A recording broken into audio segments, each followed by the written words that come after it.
evening, everyone, and welcome you all today. Today is World IVF Day. Yes, it's the day when the first test tube baby, Louis Brown, was born. This was 44 years back, and now we have so many babies of IVF, and this technology has helped millions and millions of couples to achieve their dream of parenthood. हाँ दोस्तों, आज world IVF day है and मेरी तरफ से आप सबको शुभकामनाएं एंड मैं यही चाहूँगी कि हम आईवीएफ इक्सी ये सब टेक्नोलॉजी और इवॉल्व होके हमारे पास सब क्वेश्चंस के आंसर्स हो और सब पेशेंट्स जिनको प्रेगनेंसी अचीव करनी हो सबको अपना गोल जल्द से जल्द मिल जाए. So today our session is on do's and don'ts in an IVF treatment. IVF treatment में अक्सर हमें क्वेश्चंस रहते हैं पेशेंट्स के कि क्या हम ये कर सकते हैं, क्या हम ये खा सकते हैं, क्या ये करने से कुछ और प्रेगनेंसी जल्दी अचीव होगी, क्या इससे सक्सेस पर कुछ नेगेटिव इफेक्ट होगा. तो इन सब सवालों को हम आज एड्रेस करेंगे. सो पहले ये देखते हैं कि जो डाइट हमें क्या फॉलो करना है. अगर आपको IVF ट्रीटमेंट एडवाइस की गई है तो डाइट हमको क्या प्रिकॉशन लेने हैं, क्या उसके डूज हैं, क्या उसके डोंट्स हैं. सो IVF ट्रीटमेंट जब भी आपका प्लान है कि हमें IVF ट्रीटमेंट में जाना है तो दोस्तों आपका डाइट सही ढंग से ऑलमोस्ट इसके 2 महीने पहले से चालू होना चाहिए. Yes, because it's not like you start some diet today and it's going to have an effect tomorrow. All this takes time, and with time, with healthy diet, also your patience, your perseverance is what matters. So among the do's for your diet, there are eating healthy diet and eating lots of vegetables, combination of fresh vegetables as well as pulses. Pulses से आपको proteins मिलता है. Non veg sources of proteins अभी आप ले सकते हो. बहुत बार हमको ये क्वेश्चन आता है कि क्या हम नॉन-वेज फूड्स ले सकते हैं, क्या चिकन अलाउड है, क्या फिश अलाउड है. सो ये सब चीज़ें आप ले सकते हो क्योंकि इसमें प्रोटीन की अच्छी मात्रा रहती है. Only thing which you have to be careful is the way in which this is cooked. Most often all these preparations are curried, they are fried. So all this brings a lot of oil, lot of salt into the preparation, and this is not a healthy way to eat the non-vegetarian food. Also remember that when you're undergoing IVF treatment, there are use of certain hormones like progesterones which slow down the intestine motility, and therefore there is lot of constipation. So जब भी आप IVF treatment कर रहे हैं तभी आपने बहुत अच्छे से एटलीस्ट 2.5-3 लीटर्स पानी पीना है. पानी से आपका हाइड्रेशन होगा, हार्मोन से होने वाली तकलीफ कम होगी, हेडेक्स कम हो सकते हैं. आपने अच्छा लीफी वेजिटेबल्स या कोई भी फ्रेश वेजिटेबल्स का खाना लेना चाहिए जिसकी वजह से आपका इंटेस्टाइन का मोटिलिटी है वो अच्छा रहेगा. एज आई सेड, प्रोटीन का सोर्स आप वेजिटेरियन प्रोटीन्स भी यूज़ कर सकते हैं या नॉन वेजिटेरियन प्रोटीन्स भी यूज़ कर सकते हैं. जस्ट सी टू इट कि उसमें ऑयल और प्रिपरेशन में अनहेल्दी कुछ curries, the way of making it should not be such that it increases the fat value of the curry. और जो है इसमें आप हेल्दी नट्स यूज़ कर सकते हो. इन अ डे आप 2-3 वॉलनट्स, आलमंड्स ये सब भी ले सकते हो. हमारे इधर बहुत मानना है कि nuts are warm in nature, that means गर्म होते हैं, एंड जिनको कंसीव करना है उन्होंने नट्स नहीं लेना है. तो ऐसी बात गलत है. रिगार्डिंग डेट्स, रेजन्स आप डॉक्टर की एडवाइस से ही लेना चाहिए क्योंकि अगर आपको शुगर्स है तो फिर ये डेट्स, रेजन्स अवॉइड करने चाहिए. वरना the other fruit nuts you can comfortably take if you are not allergic. Walnuts are an excellent source of antioxidants. Avocados is another source of antioxidant, and you can include that in your diet. So all these things should be taken in moderate quantities. Any food item in excess is always harmful. Up proper amount balanced diet should be there wherein you have adequate amount of carbohydrates, proteins and fats in your diet. इसमें ये देखना चाहिए कि 1/3 जो आपका मील portion है उसमें आप वेजिटेबल्स लो, 1/3 में कार्बोहाइड्रेट्स लो और 1/3 में बाकी सब चीज़ें। तो हर एक मील जो है आपका, चाहे वो आपका ब्रेकफास्ट हो, चाहे लंच हो, चाहे डिनर हो, इसमें ये देखना बहुत ज़रूरी है कि आपकी प्रोटीन इनटेक डाइट में अच्छी है। और डाइट के बारे में आप ये देख सकते हैं कि आपको जो है कोई भी पैकेज्ड आइटम्स, प्रिजर्वेटिव वाला फूड जो है वो अवॉइड करना है। यानी कि आप रेडीमेड ईटेबल्स रहते हैं, चटनीज रहती है, कोई रेडीमेड जैसे नूडल्स हैं या पास्ता है या और these items are preferably avoidable. Sugar and refined flour are two big enemies in your diet, which have no nutritive value and they are in fact not good for your health. So friends, avoid sugar-rich foods in your food when you're trying to conceive. Or rather when you're going the IVF treatment, it is must that you cut down on your sugars. If you're having teas or coffees frequently, see to it that you are not increasing your caloric value by adding lot of sugars in it. Apart from that, any white flour will originating products like biscuits, breads, pav, all pizzas. So all these preparations are non-nutritive and hence should be avoided. So instead, you can take low glycemic foods like millets. Yes, millets, that means your jawar, ragi, um, and bajri. These are the kinds which you can substitute in your meal and increase its fiber content plus the calorific value reduces. So friends, आपके diet में आप देखिए कि ये सब item आप include करें and avoid just plain bland calories which are non nutritive. कोई भी फूड लेने के पहले आपको ये देखना है कि इस फूड से आपको क्या एडवांटेज है, क्या इसमें न्यूट्रिएंट्स है, और फिर ही वो कंज्यूम करें। This is mindful eating. So now that we have seen what to eat and what not to, let's go on to the next common question. The next thing what patients ask is what activities we should do. Yes friends, बहुत patients को ये सकते हैं क्या हम कर सकते हैं, क्या हम ऑफिस जा सकते हैं, क्या हम को साइडवेज सो सकते हैं या पेट के बल सो सकते हैं, या इसमें डे टू डे एक्टिविटीज करनी है। आप आईवीएफ ट्रीटमेंट कर रहे हो तभी please please please don't go for rest. हाँ, ये एक मिसकंसेप्शन है कि जब भी आप आईवीएफ कर रहे हो तभी आपको बेड रेस्ट करना है, तभी आपको किधर जाना नहीं है। सो ये सब जो है एक मिथ है। आप आपके रूटीन एक्टिविटीज है, आपको ऑफिस जाना है, आपको बाजार जाना है, आपका रूटीन ट्रैवल्स है, आप कर सकते हो। अगर आपकी मेडिसिन टाइमली ले सकते हो, आपके इंजेक्शन टाइमली ले सकते हो, then these activities are not to be curtailed. आप आपका रूटीन जो है वो चालू रख सकते हैं।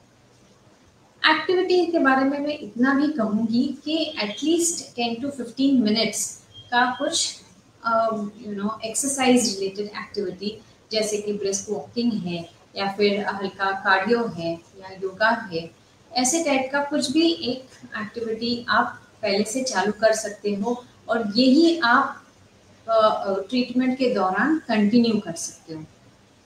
इनफैक्ट स्टडीज अभी ये भी बताते हैं कि जब भी एम्ब्रियो ट्रांसफर होता है, यानी जब भी वो एम्ब्रियो हम यूट्रस में रखते हैं, तो उसके बाद जो औरतें एक्टिव लाइफस्टाइल में हैं, उनका सक्सेस आउटकम्स ज़्यादा बेटर है. Yes. So this is one main thing about the activities. आपका whether you should go by rickshaw or whether you should use the cab, that is totally depending on the comfort level which you have. अब monsoon चालू है और रास्ते में गड्ढे भी बहुत हैं, सो ऑफ कोर्स रिक्शाज जैसे या टू व्हीलर्स से बम्पीनेस ज़्यादा महसूस होती है. एंड जब भी आपका आईवीएफ ट्रीटमेंट चालू रहता है, तभी इंजेक्शन की वजह से ओवरीज थोड़ी बल्की हो जाती है और इससे पेन होने की संभावना रहती है.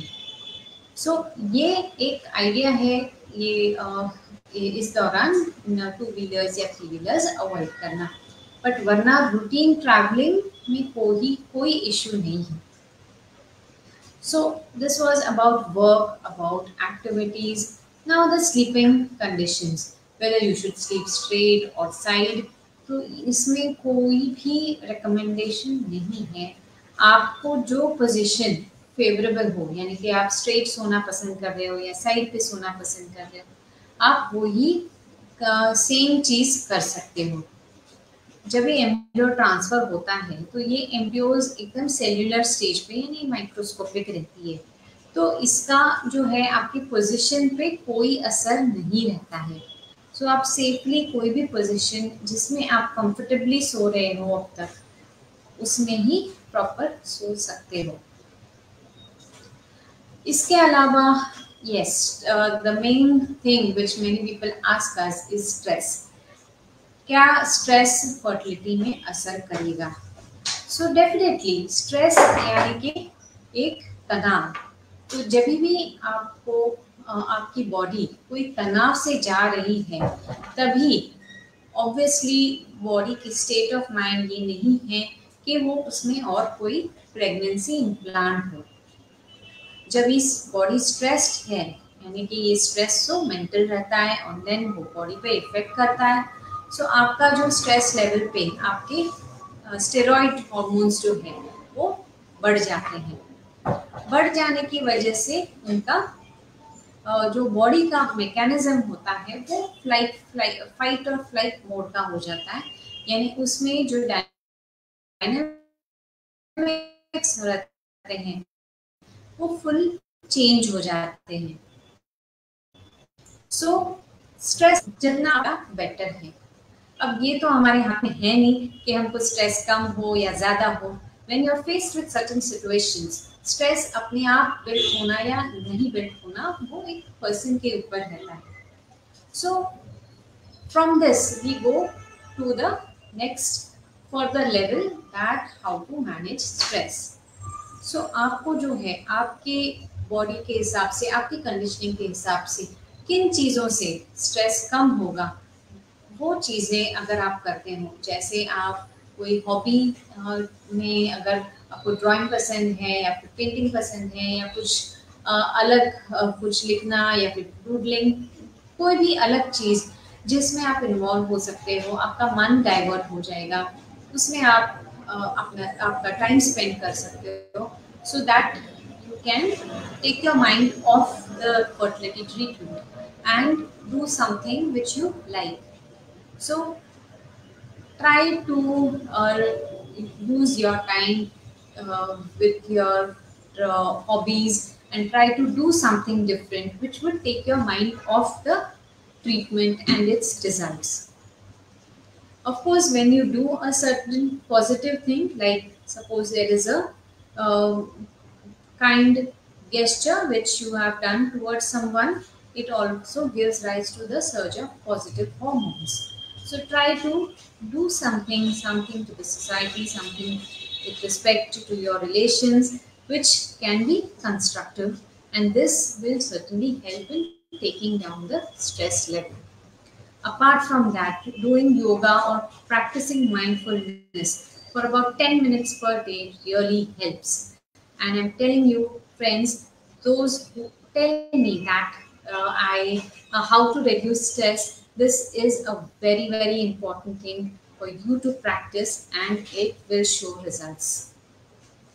So, apart from that, sleep is very, very essential. And um, जैसे ये ट्रीटमेंट में आप चेकअप्स के लिए जाएंगे, इंजेक्शंस लेंगे which are painful, and checkups पे you don't know what to expect.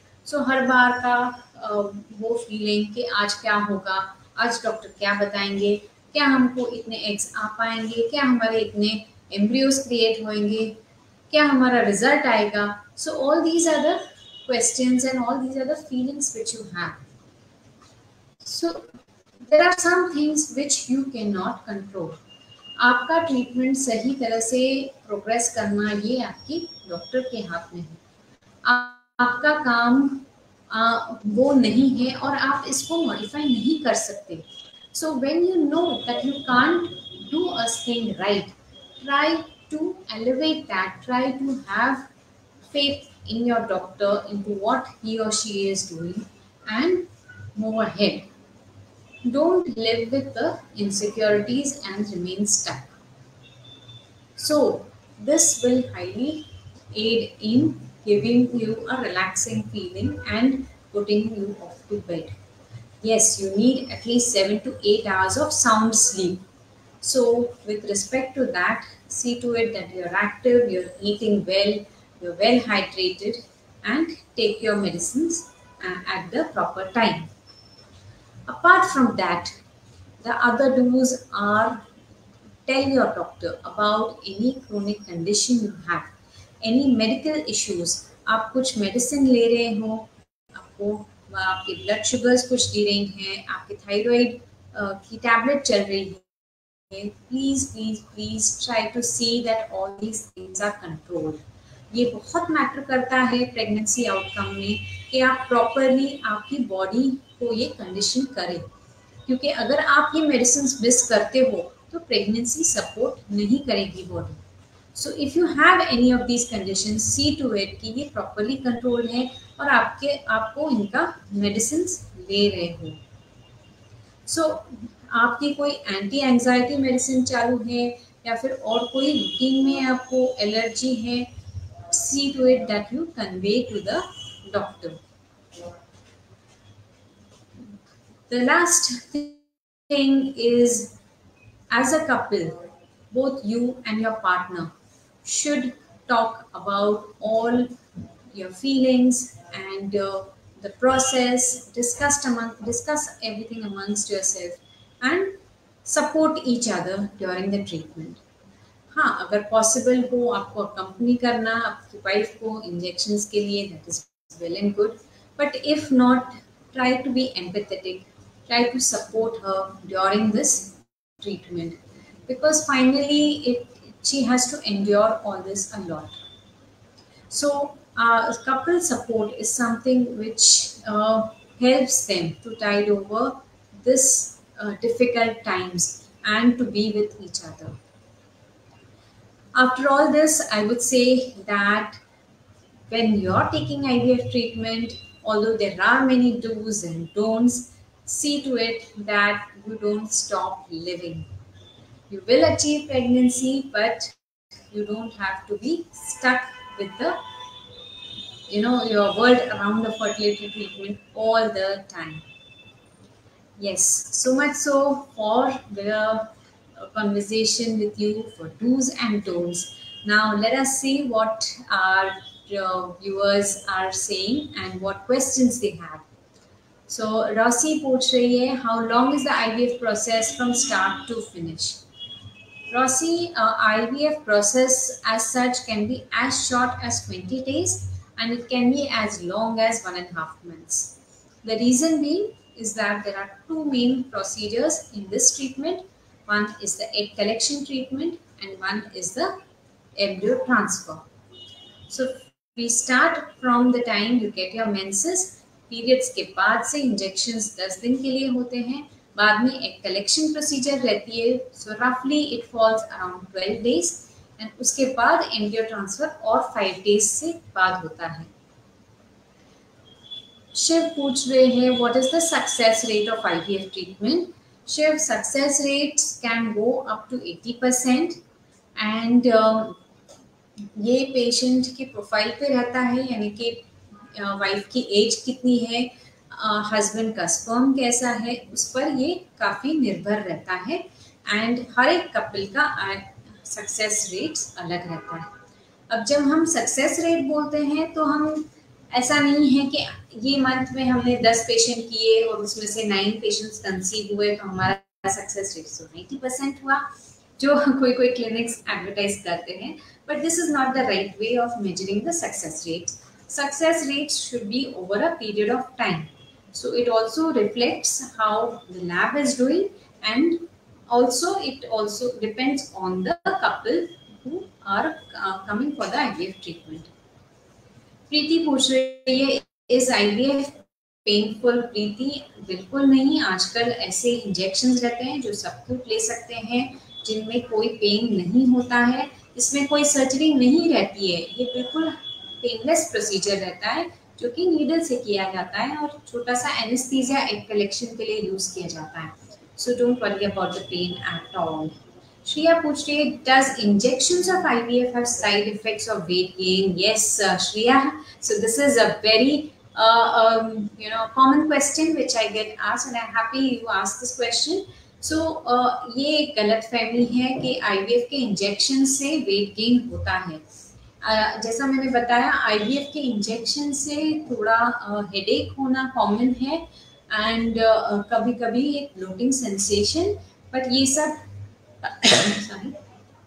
सब टेम्पररी रहता है. और जैसे ही आपका इंजेक्शंस का ड्यूरेशन खत्म होता है, ये पेशेंट वापस पहले जैसे ही सब महसूस करता है.